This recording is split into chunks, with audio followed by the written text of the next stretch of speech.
ఏంది నా భార్య అది మెసేజ్ పెట్టుండదే, డ్యూటీ అయిపోయిందే కూరగాయలు తీసుకొని రండి. మన వాట్సాప్ లో చూసినా కానీ బ్లూ టిక్లు పడవు కాబట్టి చూడలేదని చెప్పేసి సరిపోతుంది. ఏంటి ఇంకో మెసేజ్ కూడా పంపించుండదే, మీ ఫ్రెండ్ ఎవరు సుమిత్ర అంట, ఎలా ఉన్నారో అడిగినాను చెప్పమనింది. సుమిత్ర ఎవరా చెప్పండి. ఎవరు మే సుమిత్ర? నంబర్ ఏమని ఇచ్చిందా? సుమిత్ర లేదు, సింతకాయ లేదు. మీరు మెసేజ్ చేసినా చూడనట్టుంటారు కాబట్టి సుమిత్ర అని మెసేజ్ చేసినా ఫోన్ చేస్తారని. కూరగాయలు మర్చిపోకుండా తీసుకురండి. ఆల్రెడీ మార్కెట్ లోనే ఉండా. అవునా? మా కొలి కోమలి కూరగాయలు కొనాలంటే కూడా వచ్చిన. కోమలి ఎవరా?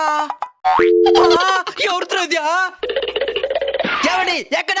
నువ్వెక్కడా? కూరగాయల మార్కెట్ లో. కోమలిలా కొలిగిలే ఊరికే చెప్పిన. ఎడదిరి మార్కెట్కి వెళ్ళిపోయినావు కాబట్టి కూరగాయలు గురికొచ్చాయి. భయంగా ఉండదా? నాకేం భయమో, ఇక్కడ మా మా కొడుకు నరేష్ ఉన్నాడు కానీ వాడితో కూడా నడుచుకుంటూ వచ్చేస్తాం గానీ. ఎవడే నరేసా? నరేష్ లేదు, సురేష్ లేదు, ఊరికడ చెప్పినే. కూరగాయలు కొంటాను, మీరు మోసుకరండి.